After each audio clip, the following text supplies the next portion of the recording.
plying her trade on me, when Ace came running into my room. Ace had gotten bored and had literally wrecked his entire room.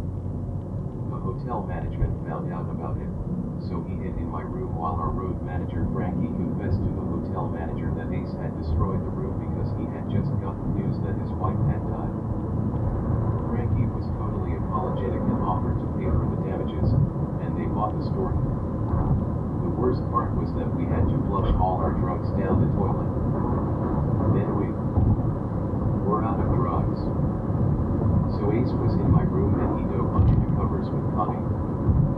What he did down there, I don't know and I don't care, but eventually he came up for air. "You are one sick motherfucker," I said, and Ace just shrugged.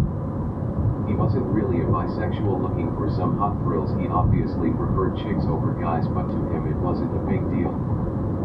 If a guy got in there, he didn't back away from it. We had so many orgies together. One time we were in a room with 10 naked women. I didn't know who was doing what to whom. All I remember is that Ace and I wound up lying on the bathroom floor next to each other, sharing a cigarette, while our dicks were being sucked by 5 pairs of girls, who each took their turn. Despite all this action, Ace also liked to jerk off. He loved binoculars and telescopes. He said on a good night, he was able to see his home planet, Jandel, using a telescope. But binoculars were great to use if you lived in the city. You could catch something really hot looking through other people's windows, and you could jerk off to that. What made it particularly exciting was that they didn't know you were watching them. "You fucking get the greatest orgasm," he swore to me. Ace always brought his binoculars with him on the road. He would go up to the roofs of the hotels where we stayed and peer around and try to find things to jerk off to. One time he went a week without a catch and it was making him crazy, so he was going through an old Playboy and found a centerfold where this hot chick was sitting on a windowsill. She had great big old boobs and her legs were parted enough so you could just see the fringe of her pussy hair.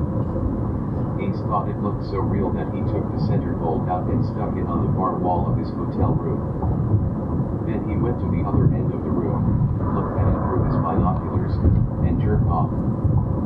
He told me that centerfold was good for a solid week of jerking. But of all the guys in the band, Gene had to be the most sex-crazed. He was an equal opportunity pussy hound. On one tour, he actually fucked our 60-year-old limo driver. He fucked 2 sisters. In Atlanta, he fucked a female cop. I went into his room to get something and it was dark and I felt a gun hanging off the back of the bed. "Peter," Gene said. "Yes," I answered. "I have someone very important here in bed with me. I would leave the room if I was you." I did. Gene would invite me up to his room and I couldn't believe what dogs he had up there.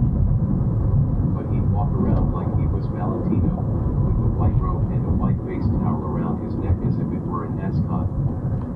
He'd have half his makeup still on and he stunk because he still hadn't showered after the show, and he'd offer me some dessert.